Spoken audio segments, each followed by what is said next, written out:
So adverse events following adverse reaction following immunization இது வந்து believed or causes concern உங்களுக்கு பார்த்தோம் after immunization.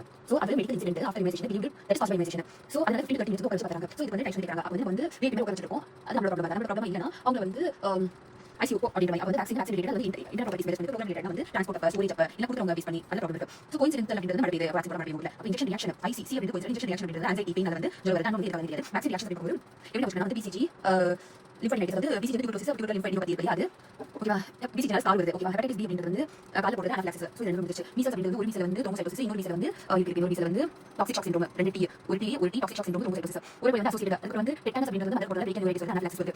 அப்ப அனாஃபிலாக்சிஸ் வந்து கால போடுறது பெர்டிசஸ் அப்படின்றது வந்து பெர்டிகேட்டிவ் வந்து ஹைப்போடோனிக் ஹைப்போ ரெஸ்பான்சிவ் சொல்றது ரூட் அப்படின்றது வந்து வயித்து இன்ஃபெக்ஷன் ஆகுது. சைடு எஃபெக்ட்ஸ் வந்து GDS நம்ம ப்ரோக்ராம் அப்படின்றது விஷயம் வந்து இன்ஃப்ளூயன்ஸ் ஆகுது பண்ணா இன்ஃப்ளூயன்ஸ் வேக்சின் டாக்ஸிக் ஷாக் வந்து ஒரு மீசல் வந்து மீசல் மாதிரி ஷாக் அப்படின்றது வந்து pertussis and DPT okay hypersensitivity அப்படின்றது வந்து FB DPT அது பெண்டா இருக்கிற எல்லாத்துக்குமே அம்மா போடுறது ஹைப்பர் சென்சிட்டிவிட்டி த்ரோம்போசைட்டோமி அப்படின்றது மாதிரி. So என்ன இன்வெஸ்டிகேஷன் வந்து பண்ணுவோம் அப்படினா ஸ்டெப் 1 அப்படின்றது பேஷண்ட் ஃபைல் எடுத்து பார்ப்போம். அதுக்கு அப்புறம் past history personal family history family history immunisation history பார்ப்போம். அதுக்கு அப்புறம் வந்து இன்னொரு சைடு வந்து ஸ்டிக் ஸ்டோரேஜ் வந்து பிளாஸ்டிக் பார்ப்போம். அதுக்கு அப்புறம் வந்து சர்வீஸ் எடுத்து வந்து போவோம். அங்க போயிட்டு வீடியோ எடுத்து பார்ப்போம். வேக்சின் ஸ்டோர் பண்ணிருக்கீங்க அதுக்கு டைம் ஸ்டோர் பண்ணிருக்கீங்க ரீகன்ஸ்ட்ரக்ஷன் எப்படி பண்றீங்க அவங்க எவ்வளவு டைம் இருக்கீங்க ரீகன்ஸ்ட்ரக்ஷன் எப்படி இம்யூனைசேஷன் சர்வீஸ் இந்த ஆங்கிள் போடுங்க சைட் அப்படின்றது. அதுக்கு அப்புறம் ஹைபோதீசிஸ் 4 வந்து ஃபார்முலேட் பண்ணனும் 5th வந்து டெஸ்ட் பண்ணனும் 6th வந்து கண்ட்ரோல் பண்ணனும் அதுக்கு கரெக்ட் ஆக்ஷன் வந்து கிளஸ்டர் வந்து ஃபார்ம் ஆயிருக்குனா கிளஸ்டர் வேக்சின்ல எல்லா கேसेस ஒரே ஃபெசிலிட்டி இருக்கு அப்படி எஸ்னா அந்த ஃபெசிலிட்டில வந்து ப்ராப்ளம் இருக்கு ப்ரோக்ராம்ல தான் இருக்கு செகண்ட் பார்ட் ஓகேவா. இப்போ இல்ல வேற கேஸ்ல நம்மளோட CGPSC அப்ப வந்து சிமிலர் இல்லஸ் நாளுக்கு புட்டின் வேக்சின் அப்ப இவரை சோ ஃபர்ஸ்ட் வந்து ஒரே சென்டர்ல வந்து இருக்காங்க அப்ப ப்ரோக்ராம் டைரக்டா வந்து சொல்லியாச்சு ஒரே சென்டர்ல டிஃபரண்ட் சென்டர்ல இருக்காங்க okay.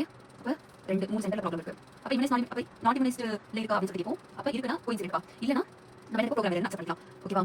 So different centres all cases same vaccine அப்ப இப்போ வந்து டிஃபரண்ட் சென்டர்ஸ்ல டிஃபரண்ட் வேக்சின் வந்து யூஸ் பண்ணாங்க ஆமா ஓகேவா. அப்ப வந்து வேக்சின் ரியாக்ஷன் ரோன் அதிக ரேட் நடக்குது. அப்ப வேக்சின் ரியாக்ஷன் ரேட்ல வந்து நடக்கல அப்ப ப்ரோக்ராம் பண்ணிருக்கோம் உங்களுக்கு பாட்டியும். இப்ப வேக்சின் ரியாக்ஷன் தெரியாத வேக்சின் ரியாக்ஷன் இப்போ வேக்சின் ரியாக்ஷன் தெரியாத வேக்சின் ரியாக்ஷன் அதுக்கு நம்ம செக் பண்ணுவோம் லாஸ்ட் கோயின்சிடென்ட் ICU ல அப்படி பார்ப்போம். ஆமா வேக்சின் யூஸ் பண்ணாதவங்க ஆமா கோயின்சிடென்டல் ஒருவேளை இல்ல அப்படினா கோயின்சிடென்ட் தான் அன்னோன் காசஸ் ஆஃப் ICU இதனால ஓபன் பாலிசி அப்படிங்கிறது வந்து இதுக்கு மேல வந்து எழுதணும் டேட் எழுதணும். அதுக்கு வந்து நம்ம PHC ஃபோக்கஸ் பண்ணி வந்து 20 days வரைக்கும் ஓபன்ல வந்து ஒவ்வொரு கோயின்சிடென்ட் பத்தி அது பெண்டா அப்படினா வந்து ஹெப்படைட்டிஸ் B DPT TD வந்து யூஸ் பண்ணிக்கலாம். ஆனா வந்து மிஸ்டர் வந்து ரைட் சைடு பார்ப்பாங்க வந்து கன்சிடர் பண்றதால மீசல் BCG J வந்து 2 hours ரூட் வந்து 46 hours 48 hours வந்து போய் தான் ஒரு ரெஸ்ட் ஆனா அதனால ஏதாச்சும் சஃபோகேஷன் இன்ஃபெக்ஷன் மூவ் ஆகும். மிஷன் இன்டர்வென்ஷன் அப்படிங்கிறது எதுக்காகனா அது வந்து அகைன் இன்டர்வென்ஷன் கரெக்ட் பண்ணி வரது வந்து மிஷன் இன்டர்வென்ஷன் அப்ப 7 யூஸ் பண்ணிருக்காங்க. மிஷன் வந்து ஃபேமிலி வெல்ஃபேர் இது யார் கண்டுபிடிக்காங்க வந்து ஃபர்ஸ்ட் வந்து left out drop out miss out LMP last mention left out drop out miss out left out வந்து drop out already left out வந்து சென்டர் இருக்கு ஆனா வந்து போடல மிஸ் அவுட் அப்படிங்கிறது வந்து சென்டர் இல்ல அப்ப கேட்ச் கம்பெனி வந்து பண்றாங்க ஓகேவா. லெஃப்ட் அவுட்க்கும் மிஸ் அவுட்க்கும் அப்ப இந்த விஷயம் வந்து 76 இருக்கு. அப்ப வந்து மிஸ் அவுட் இந்த செல்லானே என் நண்பி அப்படி வருது மீண்டும் நீங்க மௌனம் அப்படி செகண்ட் லைன் பாடுது நம்மளோட DPT வந்து HIV ஓகே. அதுக்கு வந்து ஹீமோஃபிலஸ் அதாவது இந்த ஜாப்பனீஸ் என்செஃபாலைட்டிஸும் நம்ம PC வந்து என் இதழ் என்ற ஒரு மௌனம் அப்படி சொல்லிட்டு ரூட்டா வந்து அடிச்சது. சோ இதற்கு ஆல்ரெடி வந்து இன்வெஸ்டிகேஷன் பண்ணி ஃபர்ஸ்ட் டைம் கொடுக்குறோமா அதுக்கு வந்து DPT கொடுக்குறோமா அதுக்கு டிசஸ் இன்டர்வென்ஷன் இன்டர்வென்ஷன் 90% கவரேஜ் வந்து கொடுக்கணும். அப்ப வந்து சைல்ட் 2 இயர்ஸ் வரைக்கும் கொடுக்கணும். அம்மாக்கு வந்து பிரெக்னன்ட் வந்து நான் 5 இயர்ஸ் கீழ கூட கன்சிடர் பண்ணிருக்காங்க. இது வந்து இன்டர்வென்ஷன் 7 லனா ஏன மோட இது 7 டேஸ் பர் மந்த் பண்றாங்க. இந்த டேட்டா இருக்கும் 4 நாள் வந்து பண்ணுவாங்க. அதுக்கு அப்புறம் சோ இந்த மாதிரி இருக்குறதும் இல்லாததும் ஒண்ணு தான். அப்ப வந்து சென்டர் இருக்கு ஏனம் இல்ல ஏனம் வந்து போடுறாங்க 3 மாசத்துக்கு ஓகே. இங்க வந்து சென்டர் இப்போ நம்ம இருக்காங்க ஓவர் பண்ணிட்டு இருக்காங்க அப்படின்றவங்க வந்து மச் ஹையர் பாப்புலேஷன் வந்து இருக்கு. அதுக்கு அப்புறம் அந்த வந்து சென்டர் இல்ல அப்படின்றது அதுக்கு 3 கான்செப்ட் மிஸ் பண்ணிட்டாங்க. அதுக்கு அப்புறம் வந்து நம்மளோட அந்த அக்கா சொன்னாங்க அவங்க வந்து சம் அப்ப சமையலா விஷயம் பண்ணி சொன்னாங்க ஓகே.